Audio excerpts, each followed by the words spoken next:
Welcome to Incredible Idaho. I'm Mike Connaughton, and I'll be your new host. And for me, this marks the beginning of an exciting new adventure. Nothing pleases me more than to share the wonders of a state that I've come to love. I grew up in the West, hunting and fishing and exploring the Rocky Mountains. But when it came time to settle down and to raise a family, I chose Idaho for a home. We want our daughters to grow up experiencing the wild places and the wildlife that this state has such an abundance of. So tonight, on my personal premiere for Incredible Idaho, join me as we go to the heart of our state, to Three Rivers country, where the Lochsa, the Selway, and the Clearwater rivers carve their paths into a landscape of extraordinary beauty. It's classic river country. Steep-sided slopes are blanketed with thick forests, lush green in early summer. The terrain is remote and difficult, an area that to the casual observer appears to be exceptional habitat for Idaho's prized big game animal, the Rocky Mountain elk. But although on a statewide basis the Idaho elk herds are near historic highs, here the elk numbers have plummeted. Even before the decline was documented, biologists had observed a marked drop in cow-calf ratios during routine aerial surveys and had begun designing a study to determine the reasons. Now that research has taken on a new urgency. I understand you're going to be doing the bulk. Yeah, the main idea is we have two study areas. Thank you. And the main idea is to compare the survival of calves and pregnancy in both areas.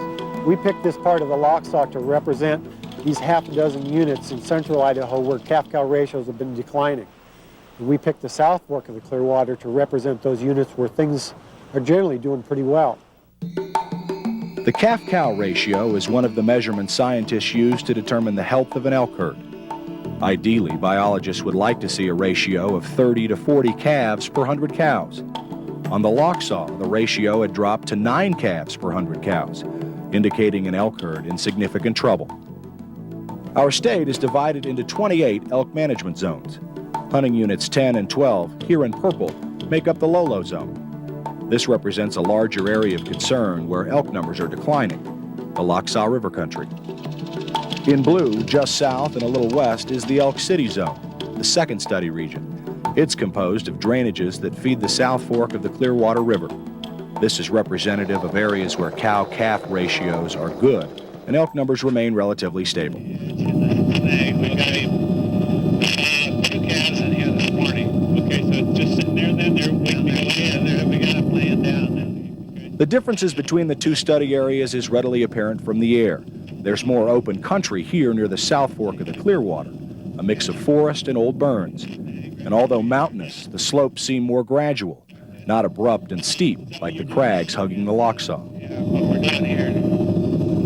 So the guy here now is just trying to locate the calf, see what direction it's facing, and then try to determine how to make the sneak on it, because you got to really sneak up there. Clearly, the best way to study the factors influencing calf survival is to go to the source, the newborn calves themselves.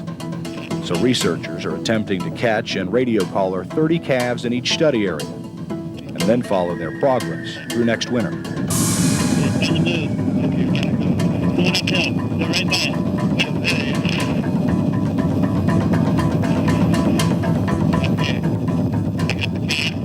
Now the calf's on the run. Yeah, okay. Now free of the underbrush, it's evident this nimble little calf has already been radio collared.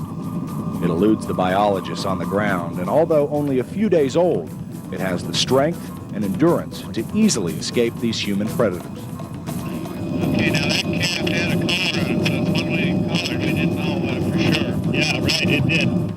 Yeah, we're trying to capture them very early because if you wait until they're older, you've missed all the things that could possibly occur when they're 1, 2, 3 days old. So we're trying to catch them at 1, 2, 3, 4, 5 days old. There were 2 of them here? Yes, there were 2 of them. The second of the 2 calves is out of the sight of the ground crew, and they must depend on pilot Jim Pope's direction to guide them into the little guy's hiding place. Okay, calf's still in place. You read me now. I read you loud and clear. Is it the snag right above us here? Yeah, that's the right snag right there. Looking up the hill, it's about 3 feet in front of that little yellow pine. One reason for capturing the calves so young is to determine what kind of shape it was in at birth. Just like a human baby, low birth weight can be an indication of the mother's poor condition. If they find calves weigh significantly more in one area than another, it may imply problems in a particular habitat. You're coming up on the end of the wall, Pete. The calf is about 50 feet ahead of you.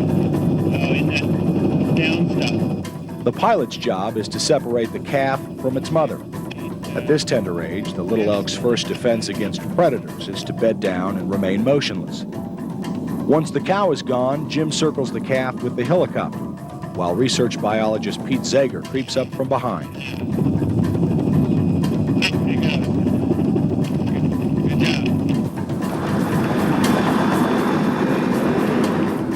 job. Jim lands his ship nearby and hurries to help. For over 30 years, pilot Jim Pope has been a regular on Fish and Game projects, and over time his role is blurred, shifting between pilot and research assistant. It's a kicker. Is it? Yeah. Well, we're trying to find a juggler so we can get some blood. I'm not very good at this, but Pope's real good at it. So whenever he's along, we let him do the deed. The blood will be sent to laboratories for nutritional and conditioning tests. Then various measurements are taken to help pinpoint the calf's age. This is critical for determining an accurate birth weight, since they can gain over 4 pounds a day. I said the blindfold helps keep them calm a little bit. And they don't fight you quite as bad. After examining the scab on the calf's navel, checking its teeth and hooves, and evaluating its strength, Pete guesses the small bull to be around 4 days old. It will be aged more accurately later, when the precise hoof and teeth measurements are entered into a computer profile. Okay, this is the collar that we're using, and it's the guy has the expandable strap on top. So when they grow, it'll expand. It'll eventually fall off, and this will rot away.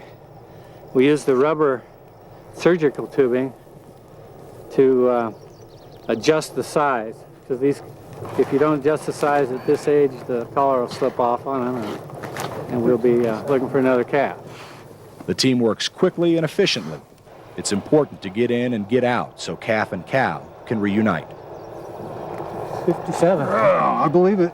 It's a big calf. Big calf. Normal weights right now for a newborn would be about, what, 30 to 35. And this year they've been running 40 and 45. So this is a little bit older, you think? No, they just seem to be bigger this year so far. Seem to be heavier. Pete removes the hobbles holding the calf's feet, but the little guy hesitates. Not sure it's released yet. Somewhere nearby, Mom's watching. Before too long, calf and cow will be back together. Well, now we monitor him basically every day for about 6 weeks or so. That's when most of the mortality tends to occur, so we really want to focus on that period. And then we'll back off to every couple days, and then maybe every couple times a week, and then maybe once a week as the year progresses. But most of the mortality for these youngsters happens in the first 6 weeks or so, so that's where we really focus intensely.